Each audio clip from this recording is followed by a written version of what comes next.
Bonjour à tous et bienvenue pour ce 17e podcast du Forum 24 secondes et notre deuxième podcast sur les demi-finales de conférence Est, enfin de la conférence Est. Et donc ce match-up qui va opposer le premier seed Philadelphia 76ers qui ont battu 4-1 les Wizards au tour précédent et Atlanta qui fait entre guillemets l'upset puisqu'on est sur un seed 4 contre seed 5 qui avait le même bilan. Donc en battant les Knicks également sur le score de 4-1. Un score un peu plus large que ce que certains avaient prévu. Donc voilà, on va commencer avec un petit récap des séries pour les deux équipes et on va tout de suite se diriger vers Philadelphie, le premier seed. Et comme on a un fan des Sixers, je vais lui laisser la main en premier. Doc, si tu veux nous parler un peu du niveau de Philly de cette équipe. Est-ce que ça a été dur, facile contre Washington ou pas?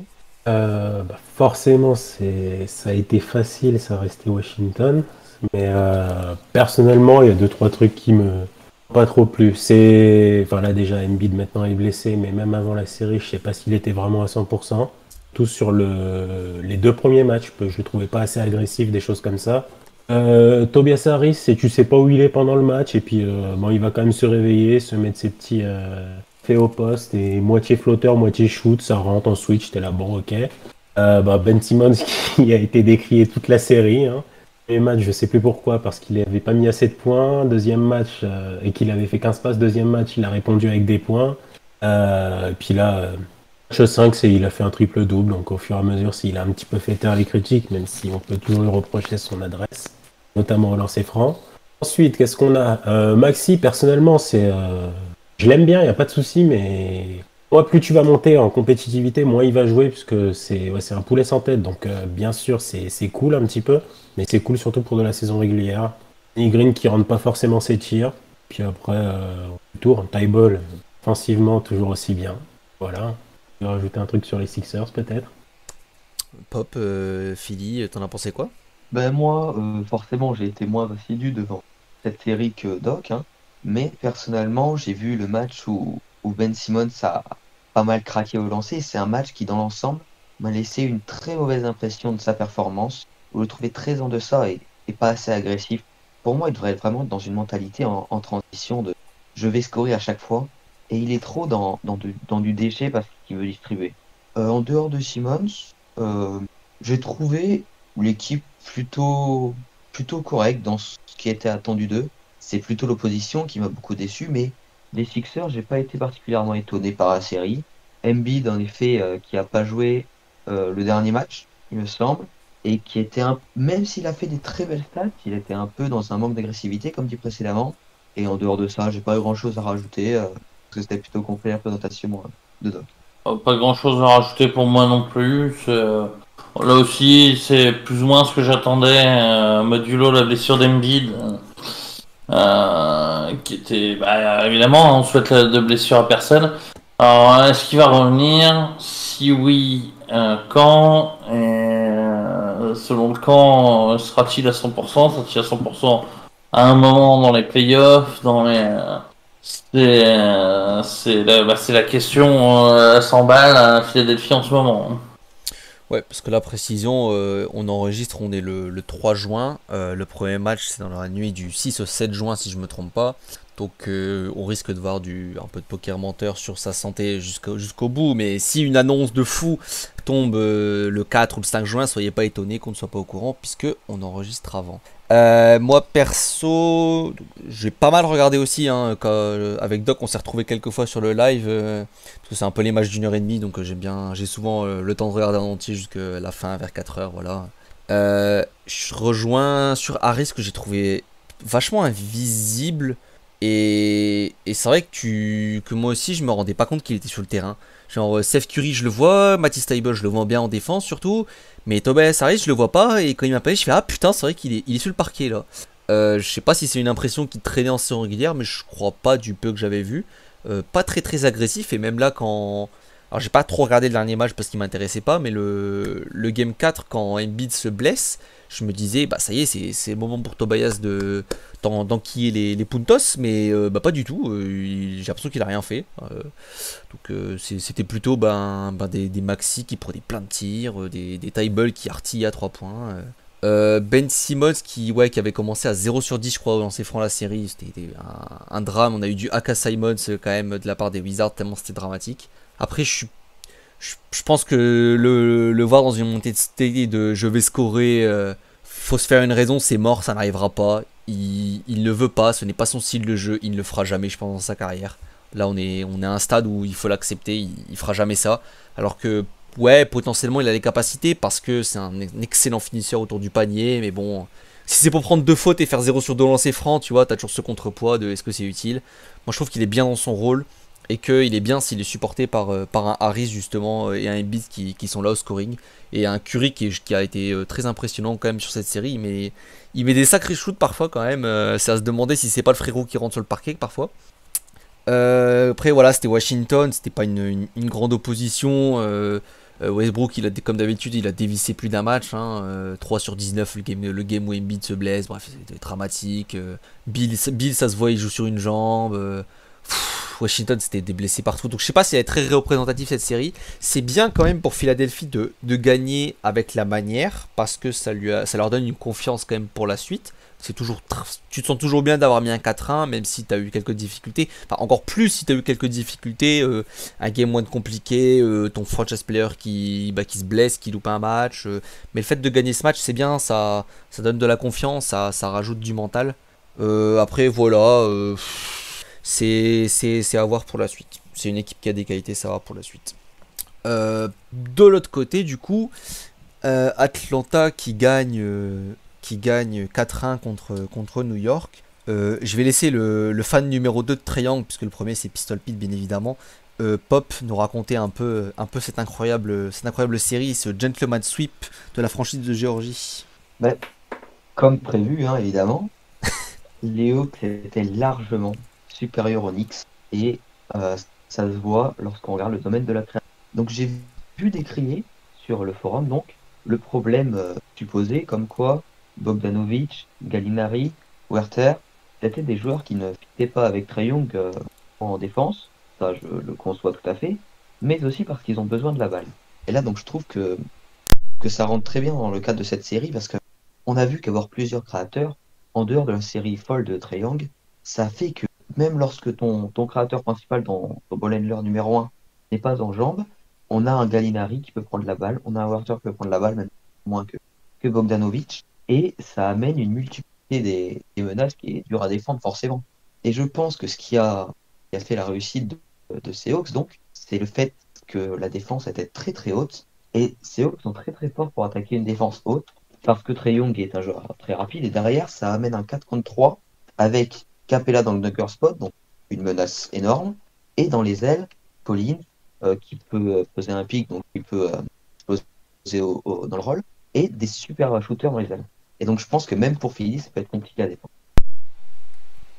Ok, Réa, un peu ton avis sur la série, sur l'équipe? Déjà, j'ai l'air bien con parce que j'ai dit que les Knicks gagneraient. Que je les voyais étouffer les Hawks en défense. Ouais. C'est-à-dire que j'ai eu tort, hein, comme on m'a opposé, et c'est pas complètement faux. C'est toi d'ailleurs qui l'a dit, je crois. Une équipe qui se base surtout sur sa défense a moins de marge Ouais, voilà, c'est une ça. fois arrivé en playoff. Mais clairement, je voyais pas les Hawks hausser le ton comme ça en défense face aux Knicks, même si c'est les Knicks et que c'est pas l'équipe la plus difficile à défendre. Non, voilà, ça a été propre, ça a été pas grand chose à dire, très bien pour Atlanta. Maintenant, est-ce que ça suffira? Je ne sais pas. Perso, après, je les ai pas forcément trouvés incroyables en défense, les Hawks. Ils ont fait le taf, bien sûr, mais c'est juste que ils ont Capella. Ça te ferme bien l'accès à la raquette et juste côté Knicks, ça a été un peu dramatique. L'adresse extérieure, donc à partir de là, ça permet d'être un petit peu plus agressif et bien qu'ils rentrent, quoi. Un problème de création qui est si cher à Pop aussi. Ouais, moi j'ai bien aimé Capella sur la série parce que il est partout. Il y a avec ses longs bras là, c'est vrai que il était partout. Je voyais une série plus serrée, je crois. Donc moi j'avais dit 4-3 Atlanta sur la série parce que si je me souviens bien, j'avais un peu peur de comment Trae Young allait quand même rentrer dans les playoffs. Et bah j'étais agréablement surpris du coup par ses performances, sans dire qu'il allait bider, c'était pas mon avis, mais je me suis dit, voilà, premier match, deuxième match, tu peux avoir un temps d'acclimatation sur l'intensité des playoffs, sur une équipe qui était rugueuse quand même en défense, les Knicks. Et ouais, voilà, agréablement surpris, il a dominé de la tête et des épaules les séries, la série entière. Même les matchs où il a été un peu en moins dedans au shoot, ben, c'est lui qui a le tempo, c'est lui qui contrôle l'attaque. Et même s'il rate ses tirs, tu vois qu'il a une présence folle, il libère des espaces de fou. Voilà. Même, je crois, c'est quoi le dernier match, il commence très mal au tir. Avant le dernier quart-temps, là où il s'amuse, il commence très mal au tir. Mais je me souviens quand je regardais le match, j'avais dit, putain, c'est lui le patron du match, quoi. Même s'il rend pas un shoot, putain, c'est lui le patron du match. Il fait tout. Il fait tout. Il crée les espaces pour ses coéquipiers. Même s'il rentre pas, tu vois que toute la défense, elle est concernée par lui. Et voilà, 4-1 parce que, comme je me souviens que Doc t'avait dit, t'avais peur que Randle force en fait dans la série. Et ben, je sais pas si on peut dire qu'il a forcé parce que il a pas rentré grand chose quand même là. Randle, c'est.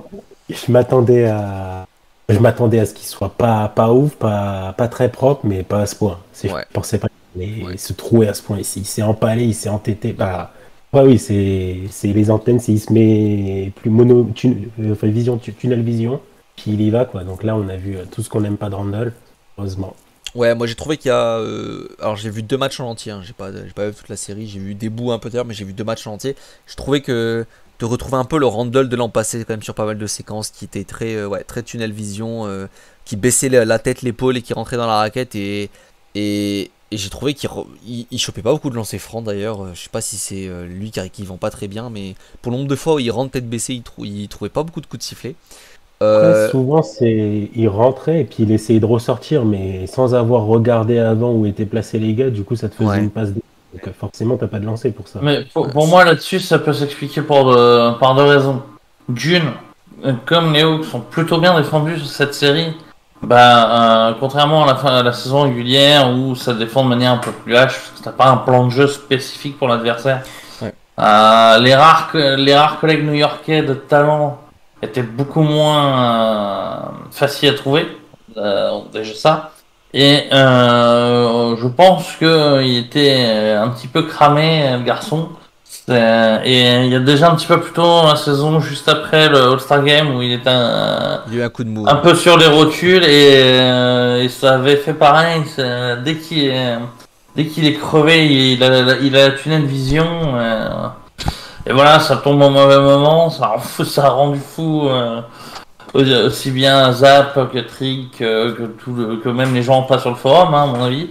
C'est dommage, mais voilà, peut-être aussi qu'à l'avenir, entouré avec plus de talent, il aura moins besoin de se plier en 4 pour que les Knicks soient aussi haut et qu'on verra un meilleur Randle en playoff. Puis faut pas oublier, si je dis pas de bêtises, que c'était aussi ses premiers playoffs, je crois. Je vais vérifier. Et c'est important aussi, c'est quelque chose. Hein, donc pour peu qu'il ait été pris par l'enjeu, à sa place, ça se trouve, moi je me serais fait tout petit aussi. Hein. Non, mais je pense que c'est vraiment un manque de talent. C'est là où les Hawks défendent bien et c'est là où c'est difficile à estimer que est-ce qu'ils ont très bien défendu ou au final t'as quand même un manque de talent offensif chez les Knicks qui est criant. Enfin, tu ouvres la page du roster, tu fais ah ouais quand même c'est le même roster dont l'an dernier on disait putain, ça a même pas le niveau de G-League. Hein. Ouais, c'est beaucoup de paris au final cette équipe. Enfin, Derrick Rose, on est un peu dans le pari. Hein. C'est un joueur qui dans une il fait sa série carrière. Lui, pour le coup. Ouais, lui pour le coup il fait sa série d'ailleurs. Je veux dire, Alec Burks, il est trimballé d'équipe en équipe. Hein. Il a jamais concrétisé, on va dire, le potentiel qu'on lui a un peu promis. RJ Barrett, pareil, première série de playoffs. Bon. C'est pas compliqué. Dans le 5 des Knicks. Et les absences des pivots, Mitchell Robinson blessé et Noël diminué. Ça a beaucoup joué. Dans le 5 des Knicks, qui verrais-tu titulaire dans toutes les équipes qui sont allées en playoff? Je pense que Randle sur certaines équipes il est titulaire, après le reste c'est Randle, peut-être Barrett, et c'est tout. Ça dépend des équipes. Et ça me fait mal de dire ça de Derrick Rose, hein. C'est un joueur que j'aime beaucoup, mais... Après, c'est son meilleur rôle aujourd'hui, sixième homme d'Eric Oui. Rose. Oui, je Je sais pense que c'est ce qu'il lui faut. C'est pour le coup, en plus, si tu regardes sur la série, c'est là, je suis sur les stats, pas dégueu du tout. C'est même, enfin, après, là, faible volume, mais 8 sur 17 à 3 points, donc 47% au tir global et aussi à 3 points. Et Mais, il a, Ah, mais il a fini sur les rotules lui aussi. Hein. Le dernier match, là, il Oui, était après, un peu debout, pareil. Hein. corps non, est puis, fatigué aussi pour lui. de toute façon, on va pas se mentir. J'adore Frankie, mais quand on l'amène, t'as Nikina et Peyton. Bon, d'ailleurs, ça pose souci. J'aurais dû m'en rendre compte au moment de faire les pronostics. Mais comme j'ai une petite tendresse pour New York, j'ai fait parler la tendresse que j'ai pour New York. Mais qu'est-ce que tu veux faire avec Peyton, meneur titulaire, quoi? Je serais meilleur que lui. Bon, et dans le vif du sujet, là, Non, un peu la série directement. Autant New York, c'était une belle défense, mais allez, on va dire plutôt collective. C'est pas pour taper sur Trae Young, mais je pense que la série, elle se joue vraiment sur les role-players d'Atlanta. Parce que, bon, évidemment, sur la santé d'Embiid, d'une certaine façon, mais ça, on peut pas le savoir. Parce que là, Ben Simmons, Danny Green, Matisse Thybulle, il va avoir du monde là, Trae Young en défense sur lui, enfin en attaque du coup pour lui. Il va avoir du monde sur le dos et il fera sa série. Il fera ses matchs, il pèsera toujours autant sur le jeu, il tirera toujours autant de belles passes, mais tu sais qu'il peut potentiellement être lockdown sur un match, deux matchs peut-être. Il y a bien un truc où ça va coincer. Parce que Il y là, aura beaucoup plus de déchets déjà. il y aura plus de déchets parce que t'as un Deepoy Simon sur ton cul, t'as Thybulle, franchement, bah c'est quasi, on va dire que c'est un Deepoy aussi, hein, c'est un défenseur incroyable. Danny Green qui est encore un défenseur compétent, t'as trois joueurs qui peuvent tourner autour de toi. Et c'est là où la force des Hawks et où là où se joue la série pour moi, c'est du coup les role-players. Où est-ce que Bogdanovic va rentrer ses tirs, Gallinari, Collins aussi qui doit sortir sa série et chercher un petit contrat sympatoche. Voilà, je sais pas ce que vous en pensez, mais je pense que la série elle se joue plus sur là que sur le combat Trae Young, Joel Embiid directement quoi. Pour moi, cette série, elle se joue pas derrière la ligne à 3 points. Parce que s'ils se mettent à aller là-dessus, les Hawks, ils vont se faire éclater. Et ok, il y a moins de talent côté Wizards, mais enfin, ils avaient une adresse calamiteuse et c'est en grande partie grâce à la défense. Je pense surtout avec Embiid, on ne sait pas s'il va revenir. Et dans tous les cas, il reviendra diminuer et il s'économise un petit peu, je trouve. C'est vraiment sur Collins et Capella qu'il va falloir s'appuyer. Tu les utilises et tu envoies du alley-oop, des choses comme ça, parce que vraiment la protection du cercle laisse un petit peu à désirer. Sur la série face aux Wizards, je sais pas si c'était une consigne d'équipe, mais il y a beaucoup, enfin genre Bill, ok il pénètre bien, ok c'est un joueur élite dans ce domaine, mais je trouvais qu'il rentrait beaucoup trop facilement. C'est limite, on s'écarte, on provoque pas de faute, comme ça il n'y a pas un N1 et puis vas-y passe. Moi, je suis pas vraiment d'accord avec ce qui a été dit précédemment, notamment sur Trae Young, que je ne vois pas du tout baisser de rythme même face à Simons, et notamment aussi sur les autres joueurs de l'effectif. Alors, enfin, ça, je te rejoins plutôt, mais je pense qu'il n'y aura aucun problème à step up pour des joueurs comme Bogdanovic, Werther, Hunter, Gallinari, qui sont tout à fait capables de porter la gonfle. Et donc, je suis plutôt confiant pour CO, même si Philly, évidemment, a une défense qui peut faire déjouer plus d'un joueur. Après, tu vois, je dis pas que Trae Young va faire une mauvaise série ou quoi nécessairement, mais disons que tu as une vraie adversité en face et le voir porter de A à Z l'équipe me paraît beaucoup plus compliqué en tout cas. C'est là où je pense que si Bogdanovic, si Werther, voilà, si les role-players à côté ne font pas des bons matchs, ne font pas une belle série, ça peut très vite piquer. Parce que de l'autre côté, j'ai plus confiance dans le ceiling offensif des Sixers face à la défense des Hawks. Parce que c'est pas nécessairement une top défense. Et voilà, c'est une bonne équipe de shooters de l'autre côté. Là où la force d'Atlanta en défense, c'est plutôt sa dissuasion avec Capella inside.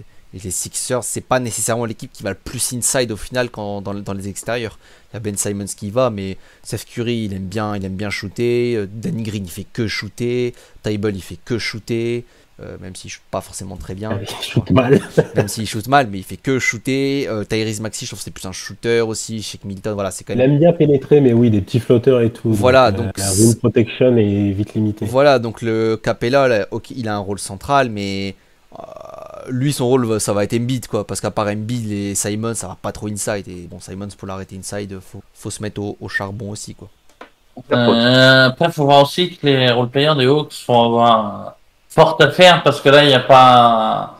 Les Knicks, il y avait Randle et Barrett à arrêter. Et Rose sur quelques séquences. Là, le danger peut venir de beaucoup plus d'endroits, donc ils vont devoir beaucoup plus s'employer défensivement.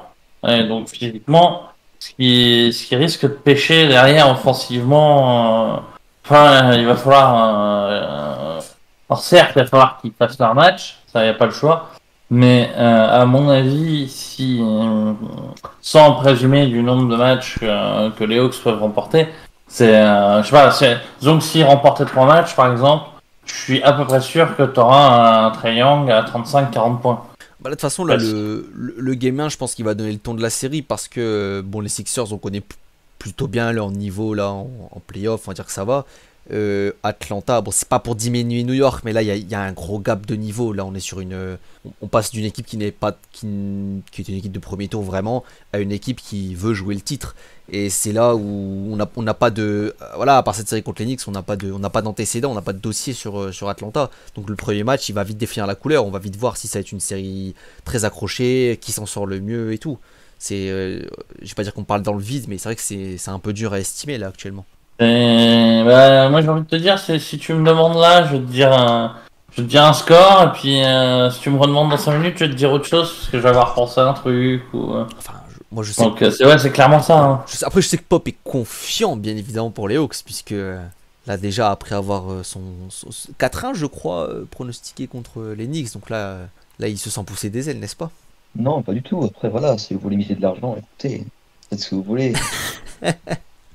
Pour faire de l'argent, on n'avait pas dit qu'il fallait parier contre nous. Si. Ouais. Mais après, on est 4 là, donc si tu paries contre nous, t'as plus de bons résultats là, ça marche plus.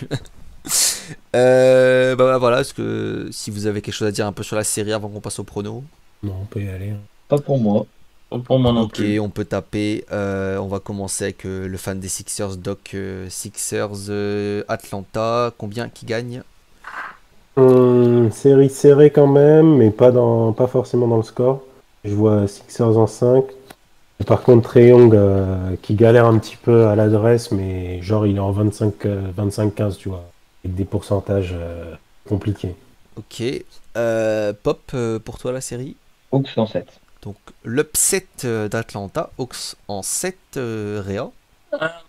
J'ai envie de dire que ça va dépendre d'Embiid. Bah, je pense oui, c'est un peu facile ce que je dis. On est un peu tous d'accord là-dessus. Oui, là par contre, oui, forcément. Pour moi, si Embiid revient vite, 4-1, un petit peu comme disait Doc. Si il met du temps à revenir ou s'il revient pas, je dirais 4-3, mais quand même pour Philadelphie. Et dans tous les cas, il y aura au moins 2 matchs avec un gros carton de triangle. Et là-dessus, vous pouvez parier, les enfants. Ça va, oui, pas trop non plus normalement là. Comme d'habitude. Hein. Robin et Dotiette, tu me connais bien. Double double de triangle. Réa, c'est le mec qui met l'orteil dans l'eau, il t'a dit, t'as vu, j'ai mis tout mon corps, hein. Franchement, fou. Vous pouvez miser sur Kevin Durant à 25 points, je vous le dis. Alors moi, qu'importe la santé d'Embiid, parce que je pense qu'il va revenir sûrement diminuer, mais voilà. 4-3 Sixers, parce que Embiid reviendra pas à 100% en fait. S'il était à 100%, je dirais peut-être plutôt 4-2, voire peut-être 4-1 avec des matchs serrés. Mais là, même s'il revient, il revient pas à 100%, c'est sûr. Ouais, un match serré, 4-3 Sixers pour moi. Bah voilà, c'était notre preview donc de Atlanta contre Philadelphie. Donc comme précisé, on enregistre le 3 juin au soir. Donc si jamais il y a eu des nouvelles, parce que cette vidéo sera sûrement publiée le 5 ou le 6 juin, voilà, dans le week-end. Donc si jamais il y a eu des infos qui sont tombées entre deux sur notamment la santé de Joel Embiid, bah, on n'est pas au courant, ça pourrait très bien changer nos pronos, etc. Voilà. Toujours regarder ça en tête. Bah voilà messieurs, on se retrouve donc pour cette série et ce premier match qui est, si je ne me trompe pas, programmé pour la nuit du 6 au 7 juin. Merci de nous avoir écoutés et dites-nous ce que vous pensez de cette série en commentaire. A la prochaine pour les séries de l'Ouest. Salut. Salut.